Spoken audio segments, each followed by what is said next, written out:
बिहार विधानसभा भवन के शताब्दी वर्ष पर आयोजित इस ओरिएंटेशन प्रोग्राम उन्मुखीकरण कार्यक्रम में मौजूद आदरणीय माननीय अध्यक्ष लोकसभा श्री ओम बिरला जी, आदरणीय माननीय मुख्यमंत्री बिहार श्री नीतीश कुमार जी, माननीय अध्यक्ष बिहार विधानसभा श्री विजय कुमार सिन्हा जी, माननीय उप मुख्यमंत्री बिहार श्री तारकिशोर प्रसाद जी, माननीय उप मुख्यमंत्री बिहार श्रीमती रेणु देवी जी, माननीय मंत्री संसदीय कार्य विभाग बिहार सरकार श्री विजय चौधरी जी, माननीय नेता प्रतिपक्ष बिहार विधानसभा श्री तेजस्वी प्रसाद यादव जी, माननीय उपाध्यक्ष बिहार विधानसभा श्री महेश्वर हजारी जी, महासचिव लोकसभा श्री उत्पल कुमार जी, सचिव बिहार विधानसभा एवं प्राइड के अधिकारीगण, इस खास अवसर पर मौजूद केंद्र सरकार के मंत्रीगण, बिहार सरकार के माननीय मंत्रीगण,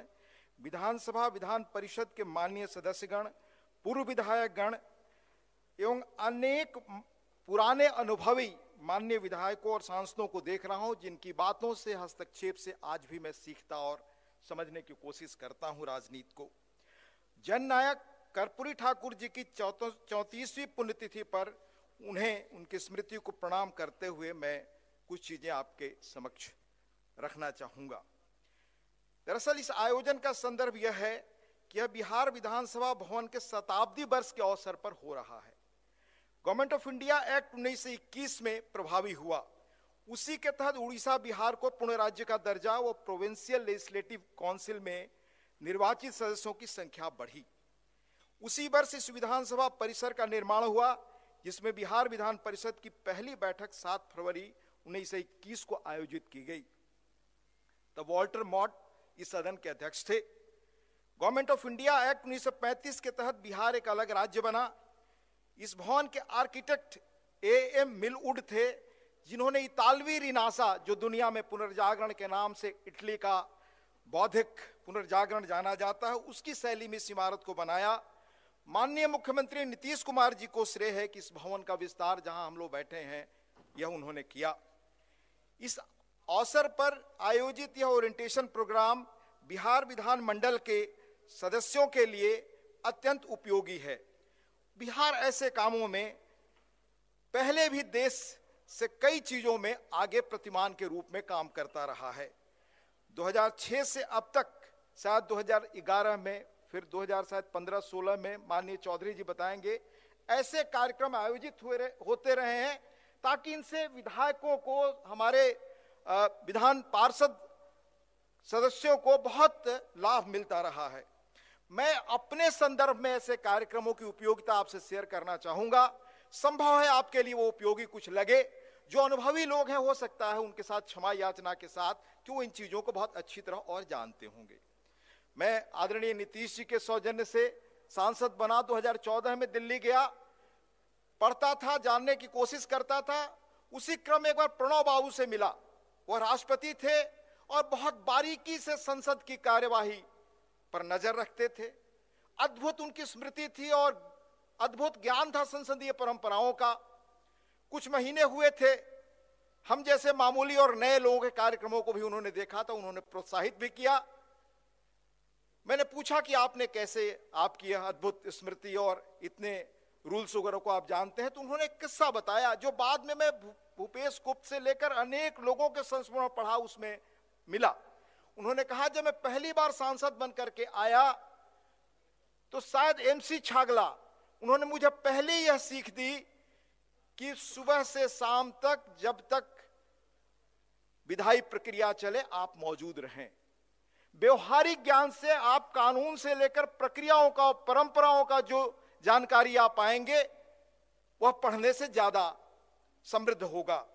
उन्होंने बताया, तो रूल्स ऑफ प्रोसीजर और conduct of business in parliament legislatures, अगर हम पार्लियामेंट और विधान मंडलों की गरिमा बढ़ाना चाहते हैं और खोई शाह को लौटाना चाहते हैं, तो हम में से हर एक का दायित्व है कि रूल्स और प्रोसीजर को हम अच्छी तरह जाने, अपनाएं। मैं मधुलिमय जी का एक संस्मरण आपसे शेयर करना चाहता हूं, इसी पटना का। जयप्रकाश जी नहीं रहे थे, उसी अवसर पर मधु जी आए थे, इंदिरा जी भी आई थी। जब लौटने लगे लोग तो एयरपोर्ट के लॉन्ज में मधु जी, इंदिरा जी और बाकी सारे नेताओं की मुलाकात हुई। वहां संजय गांधी भी थे। इंदिरा जी ने कहा जो मधुलिमेय जी ने उनके न रहने के बाद संस्मरण में लिखा, उन्होंने कहा कि संजय को यह कहकर मेरे पास भेजा कि आप वो संसदीय परंपराओं की जिस तरह से आप काम करते हैं उनको बताएं कि कैसे आप एक व्यक्ति होकर, कम संख्या में होकर के भी पूरे संसद की कार्यवाही को प्रभावित करते हैं अपने ज्ञान से, कानूनी बारीकियों से, परंपराओं के ज्ञान से। तो ये परंपरा है सीखने की परंपरा आज मुझे लगता है कहीं कमजोर हो रही है, उसे हमें मजबूत बनाना चाहिए। जो रूल्स और प्रोसीजर हमारे हैं, जब आप गहराई में जाएंगे तो पाएंगे कि 1952 में लोकसभा ने इसे अडॉप्ट किया, 1964 में राज्यसभा ने कमोबेश इन चीजों को अपनाया, बाद में हमारी असेंबलीज ने अपनाई। और ये सारी चीजें इनकी बुनियाद 1920 के रूल्स ऑफ प्रोसीजर में है। बुनियादी रूप से यह बेसिक फ्रेमवर्क कॉलोनियल है। इसमें समय समय पर फेरबदल और व्यापक फेरबदल भी होते रहे, लेकिन कंप्रेहेंसिव फेरबदल होना चाहिए। इस कारण मैं कह रहा हूं कि शायद 3 वर्षों पहले माननीय चौधरी जी को याद होगा, जब वह यहां के अध्यक्ष होते थे, उन्होंने एक प्रश्न सबके सामने रखा, कहा कि आज भी संविधान के आर्टिकल 193 में अगर एक बाहरी व्यक्ति सदन की कार्रवाई में हिस्सा ले तो आप क्या उसको पनिशमेंट दे सकते हैं? अधिकतम ठीक है, आप सुरक्षा कारणों से उसे रोक पाएंगे, ऐसी चीजें नहीं होगी, लेकिन आज भी उसको अधिकतम आप दंडित कर सकते हैं प्रतिदिन 500 रुपए जुर्माना से। ये चीजें इनको देखा जाना चाहिए। उसी तरह से शायद बिहार इस बारे में अकेला या कुछ एक राज्यों के साथ है जहां वोट ऑफ कॉन्फिडेंस की अनुमति के लिए रूल्स ऑफ प्रोसीजर में संशोधन का समर्थन उन्होंने किया था। कन्वेंशनल रूल्स ऑफ प्रोसीजर में केवल नो कॉन्फिडेंस मोशन से संबंधित नियम हैं। बिहार विधानसभा नियमावली के तहत 109A के तहत सरकार राज्यपाल के निर्देश या विशेष परिस्थितियों में अगर सरकार आवश्यक समझे तो मंत्री परिषद में विश्वास प्रस्ताव ला सकती है। तो पूरे देश के पैमाने पर इन रूल्स और प्रोसीजर को रीलुक करने की जरूरत है। मुझे लगता है कि हमारे माननीय स्पीकर साहब, उनके साथ उनका बड़ा स्नेह रहा है। मुझे काम करने का जो अनुभव है वो इस कंप्रेहेंसिव बदलाव के पक्षधर है। और कुछ ही महीनों पहले ऑल इंडिया स्पीकर्स कॉन्फ्रेंस में शिमला में सर्वसम्मति से उनकी अगुवाई में इस आशय का प्रस्ताव भी पारित हुआ। मैं सूचनार्थ सिर्फ आपको बताना चाहूंगा कि राज्यसभा में 2018 में एक एक्सपर्ट कमेटी बनी श्री वी.के. अग्निहोत्री की चेयरमैनशिप में। वह पहले हमारे सेक्रेटरी जनरल थे और बड़े अनुभवी अधिकारी। इस समिति ने 77 अमेंडमेंट सजेस्ट किए हैं, 124 रूल्स जोड़ने की बात की है। चेयरमैन द्वारा 184 डायरेक्शंस देने का सुझाव है। समय के अनुरूप 25 अमेंडमेंट्स फ्यूचरिस्टिक नेचर के हैं। It proposes to add 6 new chapters in rule book. ये विचाराधीन है, एक प्रोसेस के तहत है। माननीय अध्यक्ष लोकसभा श्री ओम बिड़ला जी ने भी रूल्स में अपेक्षित बदलाव की दृष्टि से नवंबर 2019 में एक एक्सपर्ट कमेटी बनाई है। पर जरूरत है कि जो हम सांसद और विधानमंडल के देश भर में 5000 से शायद अधिक संख्या हमारी तकरीबन है, अगर हम सब लोग इस पर आम सहमति बनाएं, इनको जाने, गहराई से अपनी परंपराओं को जाने और जो चीजें हमें इस विधायी संस्था को इफेक्टिव बनाने के लिए जरूरी है उनके बारे में जाने, तो शायद हम मिलकर के एक नए अध्याय की शुरुआत कर सकते हैं। दूसरा अनुभव मैंने पाया कि जब जरूरत हो अगर उस वक्त आप कानून पास नहीं करते तो उसका बड़ा हेवी कॉस्ट समाज को पे करना पड़ता है। यह मैंने 2-3 अनुभवों से ग्रहण किया जो मैं आपके सामने रखना चाहूंगा। आप जानते हैं कि दुनिया तेजी से जितनी बदल रही है, पहले ऐसी नहीं बदलती, बदली। हजारों वर्ष के परिवर्तन कुछ एक वर्षों में हो रहे हैं। जो आज के जमाने में तकनीक, विज्ञान और अर्थशास्त्र, इंजीनियरिंग की दृष्टि से जो चीजों को, परिवर्तन की गति को मापते हैं, वो फ्यूचरिस्ट कहे जाते हैं। उनमें जो सबसे जीवित और बड़े फ्यूचरिस्ट आज दुनिया के हैं, रे कुर्जवेल, उन्होंने 2016 में कहा कि हम अपने जीवन काल में यानी 40-45 वर्षों में वो परिवर्तन देखने वाले हैं जो पहले 20,000 वर्षों में नहीं हुए। यानी आप देखिए पिछले 100 वर्षों में जितनी सारी technological revolution, death of distance, information revolution, globalisation, ये जो सब कुछ हुआ ये पिछले 50-100 वर्षों का खेल है। तो वो कह रहे हैं कि जो 20,000 वर्षों में जो पिछले परिवर्तन हुए वो हमारे समय में 30-40 वर्षों में होने वाले। उनके अनुरूप अपने समाज को, राज को बनाना और बेहतर उसके अनुरूप कदम ताल से आगे बढ़ाना, ये हम लेजिस्लेचर्स का दायित्व है। अब जैसे जब मैं राज्यसभा में चीजों को पढ़ता था और पाया कि लोकपाल और लोकायुक्त एक्ट 1968 में आया, पर कानून बना अंततः 2019 में, 51 वर्षों बाद। एजी नूरानी की बड़ी मशहूर पुस्तक है मिनिस्टर्स मिसकंडक्ट, जो 60s की है, उसमें इसका उल्लेख है। 1960 में लॉ कमीशन ने बैंक्रप्सी लॉ रिफॉर्म का सजेशन दिया, पर 2016 में इंसॉल्वेंसी एंड बैंक्रप्सी कोड बना। ऑटोमोबाइल रिवॉल्यूशन हुआ 1991 में, कैसे एक्सीडेंट्स बड़े बड़े पैमाने पर, दुर्घटनाएं बढ़ी सड़कों पर, लाखों की संख्या, गाड़ियां करोड़ों में हो गई सड़कों पर ये चीजें रोकने की कोशिश 25 वर्ष, 30 वर्ष, 40 वर्ष बाद कानून बनाकर हुए। इसे हमें ठीक करना होगा। इसके लिए हमें डॉक्टर अंबेडकर साहब ने, जो संविधान के निर्माता माने जाते हैं, उन्होंने चेतावनी दी थी। मैं कोट करना चाहूंगा, unless we in parliament including Vidhansabha and Vidhan Parishad realizes our responsibilities and shoulder the task of looking after the welfare and good of the people within a reasonable time, I have not the slightest doubt in my own mind that this parliament or Vidhan Sabha and Vidhan Parishad will be treated by public outside with utter contempt. It would be a thing not wanted at all.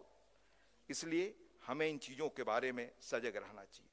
इसका socio economic cost of such delays, ऐसे कानून जो तुरंत बनने चाहिए उनमें जो delay होता है उसकी बड़ी कीमत समाज और देश को चुकानी पड़ती है।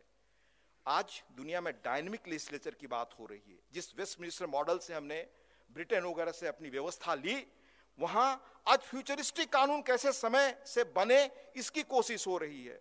बाकायदे ब्रिटेन में, फिनलैंड में फ्यूचर के कानूनों को बनाने के लिए, अध्ययन करने के लिए संसदीय सपोर्ट और कमेटियां हैं। मैं उसको एक उदाहरण से आपको बताना चाहूंगा, बिहार में ऐसे काम कैसे समय समय पर हुए हैं और हो रहे हैं। जैसे अभी आपने सुना जल जीवन हरियाली का, स्टीफन हॉकिंग जो हमारे समय के सबसे बड़े जीवित साइंटिस्ट थे, 2018 में जिनकी किताब आई आंसर्स टू बिग क्वेश्चंस, मैं अपनी स्मृति के आधार पर किताब का नाम ले रहा हूं। आप जानते हैं चेयर पर एक व्यक्ति की बड़ी सख्त और मशीन से बोलते हुए आपने तस्वीर देखी होगी। उनकी एक ही किताब 25 मिलियन दुनिया में बिकी थी। बड़े फ्यूचरिस्ट और बड़े साइंटिस्ट थे, कैम्ब्रिज के फिजिक्स कॉस्मोलॉजिस्ट। उन्होंने जो 4-5 खतरे दुनिया को बताए, उनमें पहला पर्यावरण का बताया, टेक्नोलॉजी का बताया। कोई गांधीवादी नहीं थे। और आपने जल जीवन हरियाली पर सोचा। ये सारी चीजें फ्यूचरिस्टिक हैं। ऐसी चीजों के बारे में हमें सोचना होगा। इसी तरह रिपील ऑफ रिडंडेंट लॉज, 2014 से के बीच केंद्र ने 1500 पुराने लॉज को खत्म किए हैं जो अप्रासंगिक हो गए थे। अनेक राज्यों ने किया और बिहार में भी हो रहा होगा। मैं देखता हूं कि संसद में फ्लोर पर अनेक आश्वासन 25-30 वर्षों से पड़े हुए हैं। कम से कम शायद 842 ऐसे 10-15 वर्षों से पुराने एश्योरेंसेज हैं। ये एश्योरेंस वो हैं जिनका ना बजट में प्रावधान है, ना प्लानिंग में इनका हिस्सा है, और ये शायद पूरे होंगे, ऐसा मुझे लगता है। तो इन चीजों पर हमें रीलुक करना चाहिए। आज आप जानते हैं हमारा काम कानून बनाना, बजट पास करना और बाकी जनता से जुड़े सवालों को उठाना है मुख्यतः। तो कानून बनाना मुख्य काम है, उसके बाद बजट का है। आज की तारीख में बजट स्क्रूटनी, जो बजट हमारे सामाजिक आर्थिक बदलाव का सबसे इंपॉर्टेंट माध्यम है, उसके बारे में गहराई से अध्ययन हम सांसदों को, विधायकों को होना चाहिए। कम से कम मैं महसूस किया कि जब मैं सांसद बना तो रेवेन्यू रिसीट क्या है, रेवेन्यू एक्सपेंडिचर क्या है, कैपिटल रिसीट क्या है, कैपिटल एक्सपेंडिचर क्या है, फिजिकल डेफिसिट क्या है, करंट अकाउंट डेफिसिट क्या है, रेवेन्यू लॉस क्या है, बजट एस्टिमेट क्या है, रिवाइज्ड एस्टिमेट क्या है, सरकार की इनकम और खर्च कहां से होता है। हम सारे लोग बहुत आसानी से सुझाव देते हैं कि इस पर इतना बजट बढ़ा दे, पर वो पैसा आए कहां से, शायद हम इसके लिए कोशिश नहीं करते समझने के लिए। जैसे हम घर चलाते हैं, देश वैसे चलता है, राज्य वैसे चलता है। कम से कम इन चीजों पर, अपने समाज के, अपने क्षेत्र के सोशल इकोनॉमिक इंडिकेटर्स के बारे में हम बहुत गहराई से जाने तो शायद हम बहुत इफेक्टिवली अपना काम कर सकते हैं। अभी कल ही मैं पढ़ रहा था बिहार के बारे में खबर कि किस तरह बिहार ने अपना रेवेन्यू सरप्लस बजट रखा है और साथ ही किस तरह से एफआरबीएम एक्ट के तहत सक्सेसफुली ओवर द ईयर्स अपना रेवेन्यू सरप्लस मेंटेन किया है। ये क्या चीज है, आप समझेंगे तो इसके महत्व को जानेंगे। ये शायद कुछ एक राज्य ही कर पा रहे हैं। इसलिए मुझे लगता है कि इन चीजों के बारे में जानना, और इसके लिए लोकसभा स्पीकर साहब ने एक अच्छी शुरुआत की है और शायद विधानसभाओं में भी ऐसा होता होगा। और निश्चित रूप से जहां नहीं होता हो, ये चीज होनी चाहिए कि रिसर्च विंग बनाकर बेहतर तरीके से इन टर्मिनोलॉजीज का, जिसके माध्यम से बजट पर बहुत अच्छी तरह से आप कंट्रीब्यूट कर सकते हैं, उनके बारे में बताया जाए। जब मैं दिल्ली गया तो अनेक ऐसे पीआरएस वगैरह जैसी संस्थाएं थीं जो नए सांसदों को बुलाती थी और एक एक चीज पर बताती थी। मैं उनमें जाता था सुबह सुबह संसद शुरू होने के पहले। तो कम से कम जितनी अच्छी तरह से अगर हम नियमावली को समझेंगे, बजट को समझेंगे, उनके जो टर्मिनोलॉजी है उसको समझेंगे, तो हमारा कंट्रीब्यूशन बहुत बड़ा होगा। बोलने का टाइम मैनेजमेंट, यह भी ध्यान खुद हमें रखना पड़ेगा। अटेंडेंस का, खास तौर से मैं पाता हूं कि जब कानून महत्वपूर्ण बनने होते हैं तो दोपहर बाद हमारी संख्या कम हो जाती है। ये कम से कम रुचि हो। और हमारी मर्यादा तब बढ़े जब हम आत्मानुशासन से संसद और विधानसभाओं को चलाएं। अच्छी बहस हो, निर्बाध बहस हो, बैठकें बढ़े, पर बैठक जब भी बढ़े तो डिसरप्शन के लिए ना बढ़े। यह आम सहमति से हमको बनाना होगा। मैं आपको बताऊं, माननीय सोमनाथ जी ने स्पीकर के रूप में क्या कहा, यह हम सब के लिए जो सदन चलाते हैं एक मार्गदर्शक सूचक है। कहा, if I take a strong action I am blamed of being partisan, and if I take a mild action then also I am accused. माननीय स्पीकर साहब को अच्छी तरह पता होगा कि हमारे माननीय मुख्यमंत्री नीतीश कुमार जी ने, मैं लोकसभा के रिकॉर्ड्स देख रहा था, प्रिजाइडिंग ऑफिसर्स की बड़ी इफेक्टिवली भूमिका निभाई है। शायद 10वीं लोकसभा में वह पैनल ऑफ चेयरपर्सन्स में 23 जनवरी 1993 से लेकर 10 मई 1996 तक रहे। जब भी संचालन सदन की कार्यवाही हुई, बहुत अच्छी तरह से उन्होंने चलाया, कुशलता से, और साथ ही संचालन के साथ अपनी पार्टी के नेता के नाते सदन में हर अवसर पर बड़े प्रभावी तरीके से अपनी बात भी रखी। पर एक उल्लेखनीय चीज और मैंने पाई, सदन के नियमों और प्रेसिडेंट्स का उन्हें बहुत अच्छा ज्ञान है। उन्होंने प्रोसीजरल मैटर्स पर भी सवाल उठाए। मुझे लगता है कि आपके लिए बड़ा अच्छा अवसर है कि ऐसा अनुभवी व्यक्ति आपके साथ हैं। आज जरूरत है कि हम कैसे लोकतंत्र में स्वअनुशासन कायम करें। मैं महात्मा गांधी जी ने इस बारे में क्या कहा स्वअनुशासन पर, डॉक्टर राधाकृष्णन ने क्या कहा, पंडित जवाहरलाल जी ने क्या कहा, मैं विस्तार से बताता, पर अपने समय में बोलने के लिए मैं सिर्फ पंडित जी का कोट बताना चाहूंगा। यह आप समझ सकते हैं कि जो हम बात करते हैं कि कैसे विधायिका की गरिमा घटती है, तो उसमें हम सबका कैसे कंट्रीब्यूशन है, ये उस वक्त पंडित जी ने कहा था। उन्होंने जब राज्यसभा के सदस्यों की विदाई हो रही थी तो अपना उनके फेयरवेल में कहा, parliament does not set some kind of an example to the rest of the country as we behave here to each other towards our work towards the general public, so to some extent others will behave elsewhere, whether in the state legislatures or in many other organs of self-government that exist in the country or that are growing up right way down to the foundation of our democracy, the panchayats in village. Therefore, on all of us rests with great responsibility, not only to behave as we should behave, but to remember always that a million eyes are upon us, and we may not do something that brings the slightest discredit on parliament or set a wrong line before the people. यानी हम जो आचरण करते हैं कैसे नीचे आपको पंचायतों तक जाता है, अगर हम अनुकरणीय न बने तो पंचायतों तक का नेतृत्व कैसे बेहतर नहीं होगा। और हमारे यहाँ महाभारत में कहा गया है, महाजनों येन गतासु पंथा, समाज में आगे जो लोग जाते हैं उनको लोग कैसे अनुकरण करते हैं। डॉक्टर अंबेडकर ने कहा our representatives institutions articulate the theme of order and discipline and script the story of success of our democracy, which the ordinary people of this country so vigorously defend for their well-being and empowerment and for the common good of the whole country. मैं बिहार का इतिहास गौरवपूर्ण रहा है, मैं पुनः उसका स्मरण करना चाहूंगा।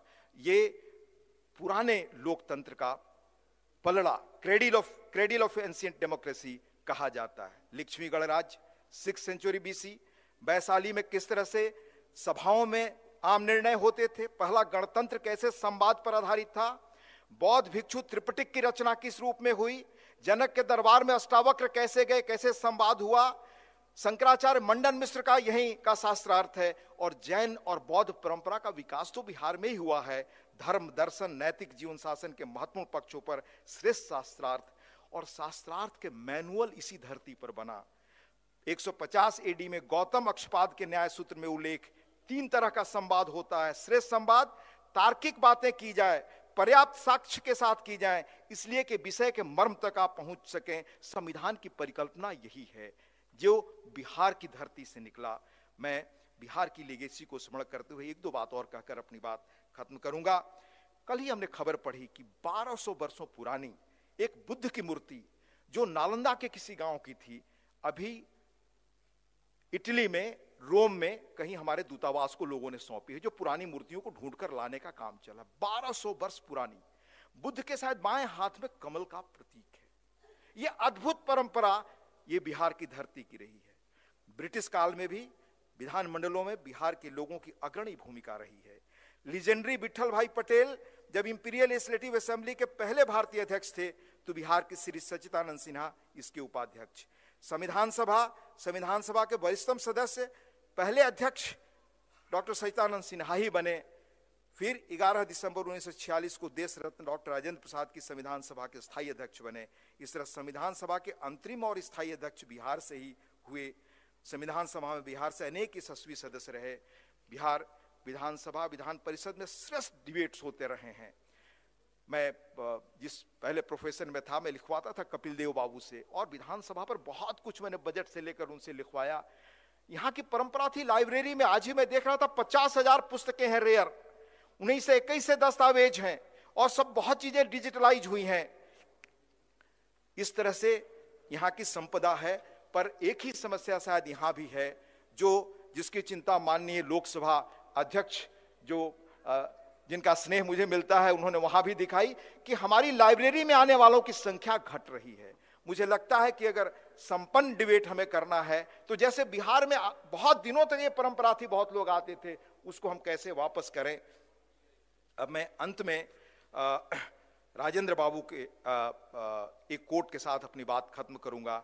जब संविधान को, भारत के संविधान को स्वीकार करते हुए उन्होंने जो बात कही, वही हम सबके लिए मापदंड है, कसौटी है। If the people who are elected are capable and men of character and integrity, they would be able to make the best even of a defective constitution. If they are lacking in these, the constitution cannot help the country. After all, a constitution like a machine is a lifeless thing.